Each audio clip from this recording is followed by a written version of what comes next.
Close your eyes for just a moment. Feel the weight of your body against the chair, the rhythm of your breath moving in and out. Now imagine doing this, intentionally, for 20 minutes every single day. What would happen? Not to your schedule, not to your productivity, but to the actual physical structure of your brain. For decades, meditation has been dismissed as mysticism, as something that belongs in temples rather than laboratories. But what if modern neuroscience has uncovered something extraordinary? What if 20 minutes of stillness each day could reshape your brain as profoundly as exercise reshapes your muscles? The human nervous system wasn't designed for constant stimulation, for endless notifications, for the relentless pace of modern life. What if, hidden within the simple act of sitting still, lies a biological reset button that most people never press? When you begin a meditation practice, you're not just finding calm, you're initiating a cascade of changes that reaches into your neurons, your hormones, your very DNA. So, what actually happens when you sit down, close your eyes, and direct your attention inward for 20 minutes each day? What hidden transformations begin in those first crucial sessions? The answers are both scientifically documented and deeply humbling, and they start almost immediately. The first session feels like chaos. You sit down, close your eyes, and within seconds, your mind is somewhere else entirely. A conversation from yesterday, a worry about tomorrow, an itch on your shoulder. You redirect your attention to your breath, and within moments, it's wandered again. 20 minutes feels like an eternity. And when you finally open your eyes, you might wonder if you've just wasted your time. But beneath this surface chaos, something extraordinary is already occurring. Deep inside your brain, buried within the temporal lobes, sits a small almond-shaped structure called the amygdala. This is your fear center, your threat detector, the part of your brain that has kept your ancestors alive by staying hypervigilant. During that first meditation session, even as your mind wandered, your amygdala began showing reduced activation. Your body registers this shift through chemistry. Cortisol, the stress hormone coursing through your bloodstream in response to every email, every deadline, every uncertainty, begins its first subtle decline. It's imperceptible, unmeasurable in a single session, but real. Your nervous system receives a signal it may not have felt in years. Safety, even temporary, even brief. This discomfort you feel isn't meditation failing. This is your nervous system recognizing something new. Days 3 through 5 bring more of the same struggle, but now, with a subtle shift you might not consciously detect. Your mind still wanders constantly. You still feel restless. You might even feel more distracted than before, as though meditation is making things worse. But this perception misses what's happening beneath your awareness. Inside your frontal lobes, in the prefrontal cortex directly behind your forehead, neural connections are strengthening. This region controls attention, decision-making, and emotional regulation. Every time you notice your mind has wandered and gently bring it back, you're exercising these neural pathways the way a muscle contracts during resistance training. The difficulty is the work. The struggle is the mechanism of change. Your brain operates through a network called the default mode network, the DMN, which activates whenever your mind wanders. It's your brain's autopilot, responsible for daydreaming, ruminating, planning. For most people, the DMN dominates their mental landscape, running constantly like an engine that never shuts off. After just 5 days, this network begins to change its patterns. You're developing meta-awareness, the ability to observe your own mental processes. That noticing represents new neural circuitry coming online. Within 7 days, something becomes measurable in your bloodstream.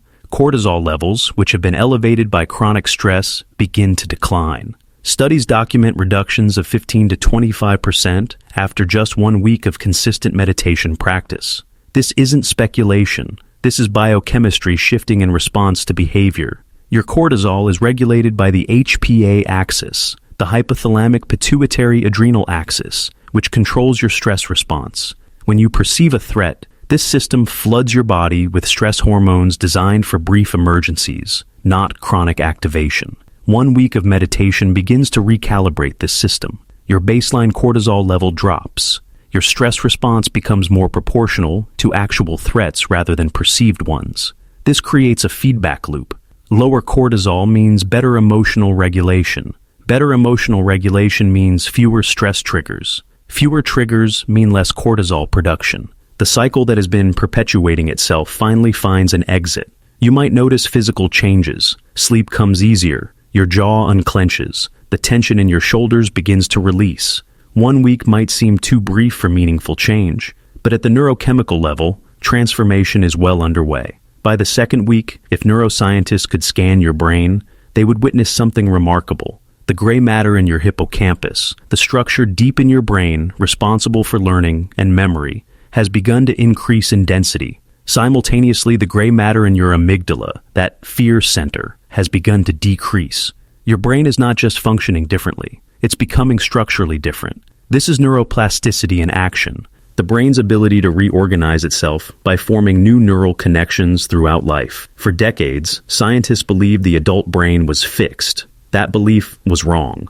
Your brain remains plastic, moldable, responsive to experience for your entire life. Meditation is the sculptor. The hippocampus grows denser because you're strengthening neural pathways involved in present-moment awareness.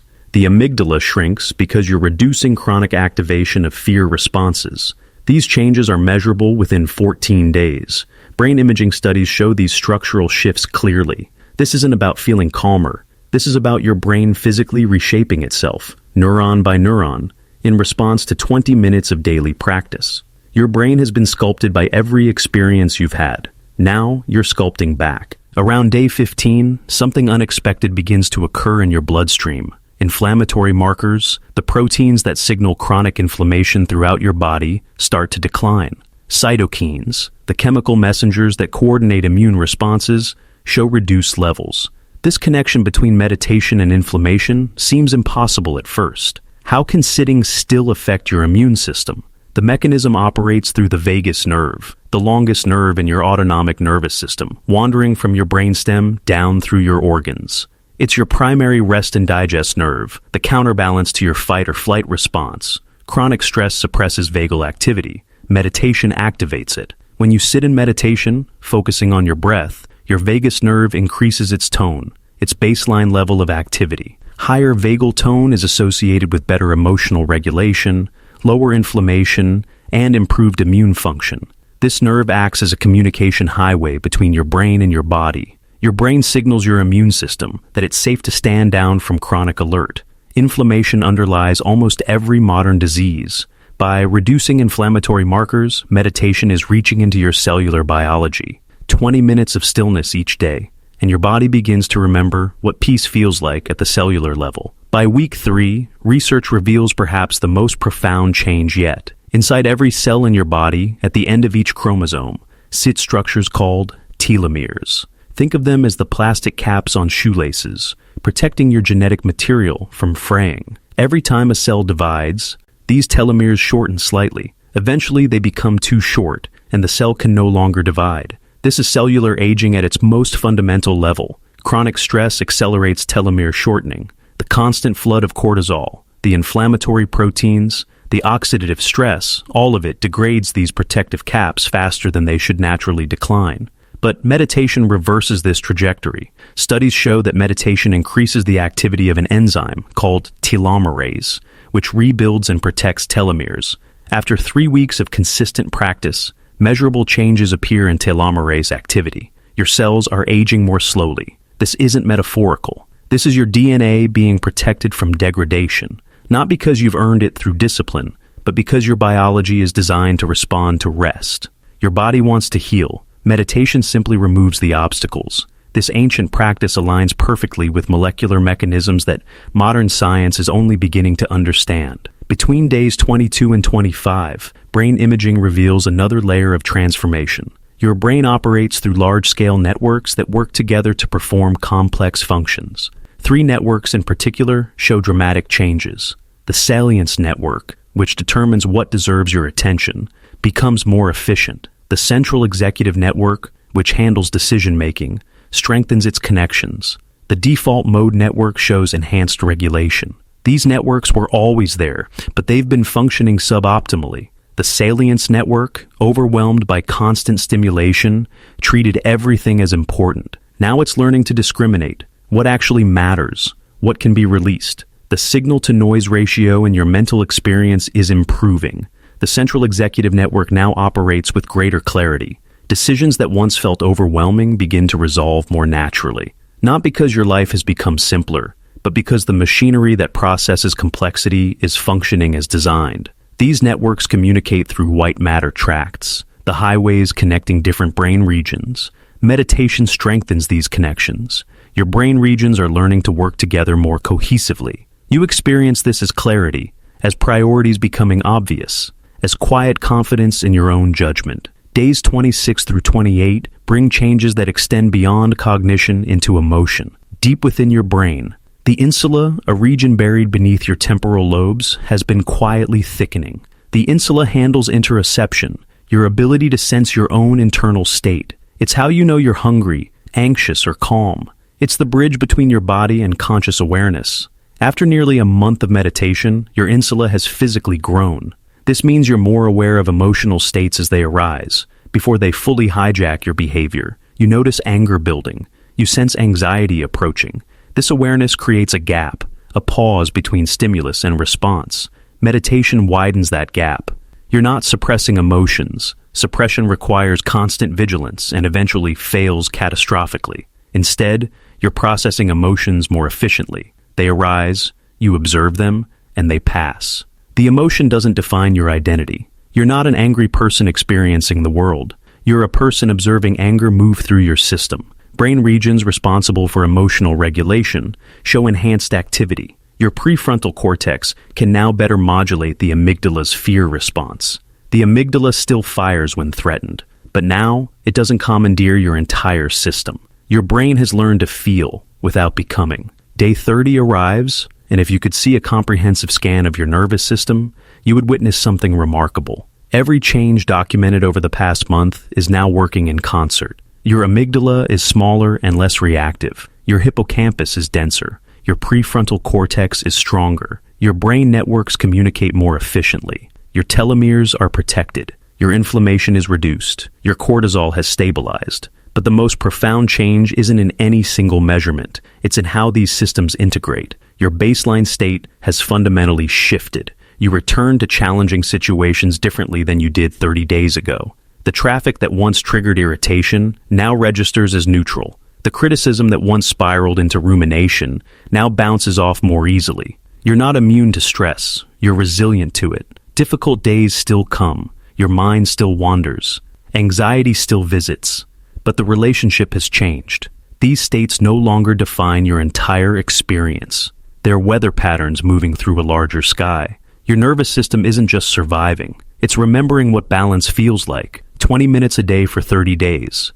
And the pendulum has begun to swing back towards center. These 30 days mark not an ending, but a threshold.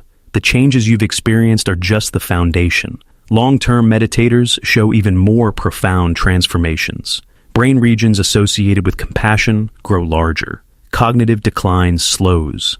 Emotional resilience deepens. The trajectory you've started continues as long as you continue the practice. Monks who have meditated for tens of thousands of hours show brain activity neuroscientists once thought impossible. Sustained gamma wave oscillations. Unprecedented synchronization between distant brain regions. You don't need to become a monk to benefit, but their brains prove what's possible. The ceiling is higher than anyone imagined. The question at this point isn't whether meditation works. The evidence is overwhelming, documented across thousands of studies. The question is whether you'll continue, whether you'll protect these 20 minutes each day, whether you'll allow this transformation to deepen. Your brain is plastic, malleable, responsive. Every experience sculpts it. For most of your life, that sculpting has been unconscious, shaped by circumstance and habit. Meditation hands you the chisel. It says, "Here, you shape this." You decide what strengthens and what atrophies. This ancient practice works not because of faith or mystical energy. It works because it aligns with your neurobiology, because your nervous system was designed for cycles of activation and rest, because your brain remains plastic throughout your entire life, waiting for you to direct its growth. 20 minutes a day. That's the investment. The return compounds daily. Not mysticism, biology.